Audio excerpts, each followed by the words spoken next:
আসসালামু আলাইকুম রহমতুল্লাহ। পঞ্চম গণবিজ্ঞপ্তিতে যারা সুপারিশপ্রাপ্ত হয়েছে সবাইকে অভিনন্দন।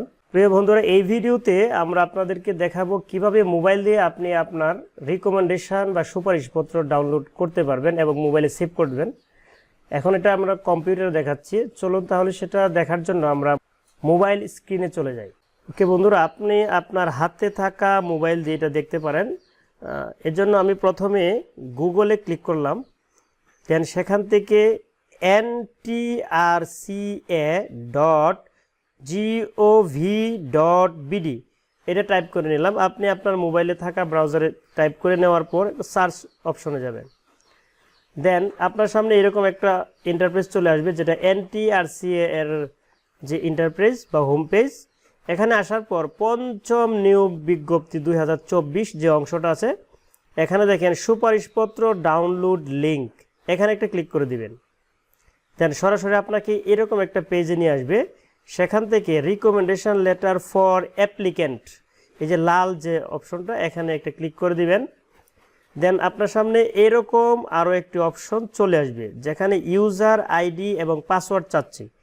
ইউজার আইডি হচ্ছে আপনি আবেদন করার পর যে 1000 টাকা ফি দেওয়ার পর যে একটা মেসেজ আসছিল, ওইখানে যে আইডি এবং পাসওয়ার্ড সেটা দিয়ে আপনি লগ ইন করবেন। আমি একটা আইডি পাসওয়ার্ড দিয়ে লগ ইন করলাম। দেন দেখেন সরাসরি কিন্তু এইভাবে একটা সুপারিশপত্র আপনার সামনে চলে আসছে, অবশ্যই চলে আসবে। দেন সেখান থেকে এটা আপনি বড় করে দেখে নিতে পারেন কি কি আছে। তারপর আপনি যদি এটাকে, যেহেতু মোবাইলে প্রিন্ট করা যাবে না, সুতরাং এটাকে আপনার সেভ করে নিতে হবে। সেভ করার জন্য প্রিন্ট যে অপশনটা, এখানে একটু ক্লিক করে দিবেন। দেওয়ার পরে এখানে দেখেন অপশন আসছে পেপার সাইজ, এখানে একটু ক্লিক করে দেন। দেন দেওয়ার পর এই যে লেটার, পেপার সাইজ লেটার দেওয়া আছে, এখান থেকে আপনি একটু নিচের দিকে স্ক্রল করে ISO A4 সাইজ, এখানে একটা ক্লিক দিবেন। অর্থাৎ এটা A4 সাইজে হয়ে গেছে। দেখেন এখানে দুইটা পেজ চলে আসছে। দুইটা পেজ আসার পর এরকম করে তারপর যে PDF উপরে লেখার ডাউনলোড বাটনের মতন, এখানে একটা ক্লিক করে দিবেন। দেন আপনার সরাসরি কিন্তু এই যে রিকমেন্ডেশন লেটার নিচে লেখা আছে সেভ দেওয়ার পর সরাসরি আপনার মোবাইলে চলে যাবে। তাহলে চলুন আমরা একটু দেখে নেই আমাদের মোবাইল স্ক্রিনে, আমাদের মোবাইল মেমোরিতে যাওয়ার পর দেখি এটা কিভাবে আসছে। আমি ফাইল ম্যানেজারে আসলাম।